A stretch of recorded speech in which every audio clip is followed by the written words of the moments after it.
It is not the things we do in life that we regret on our deathbed. It is the things we do not.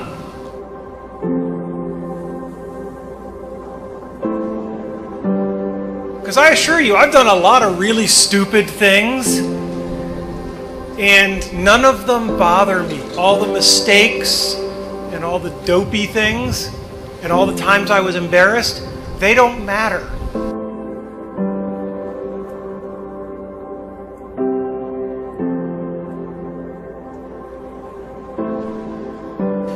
Last August, I was told that in all likelihood I had 3 to 6 months left to live. Somebody said to me, in light of those numbers, "Wow, so you're really beating the Grim Reaper." We don't beat the Reaper by living longer. We beat the Reaper by living well and living fully.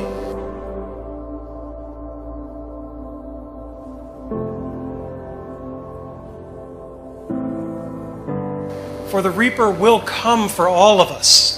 The question is, what do we do between the time we're born and the time he shows up?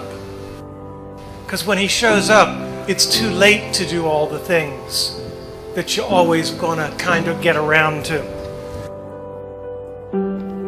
When I was 17, I read a quote that went something like, "If you live each day as if it was your last, someday you'll most certainly be right."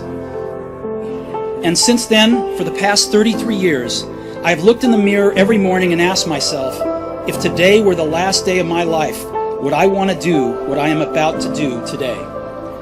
Remembering that you are going to die is the best way I know to avoid the trap of thinking you have something to lose. You are already naked. There is no reason not to follow your heart.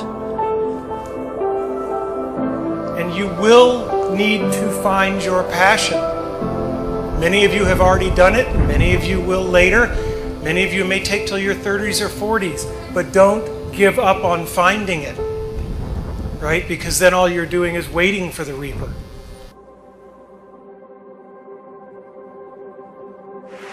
As a child, my parents always told me you could be whatever you want to be. You could do whatever you want to do. But I didn't totally believe it. Yet I went out in the world and I carried myself and I held my head high and I stood there and I looked people in their eyes and I talked to people as if I was deserving of everything that this planet has to offer. I really want to say to children out there and to people who are watching, Confucius said one time, he who says he can and he who says he can't are both usually right. And I want you to keep in your heart, just know that you can. Know that you can. And it is going to get hard and you're going to want to quit sometimes, but it'll be colored by who you are and more who you want to be. I definitely found that wanting to be an actor stems from wanting to be somebody. I said, I'm not losing. I'm still here, I'm fighting, I'm not losing.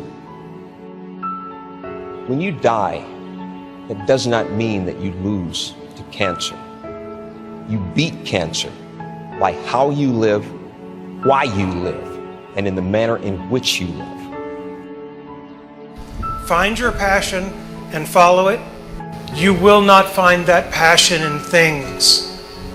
And you will not find that passion in money. Because the more things and the more money you have, the more you will just look around and use that as the metric, and there will always be someone with more.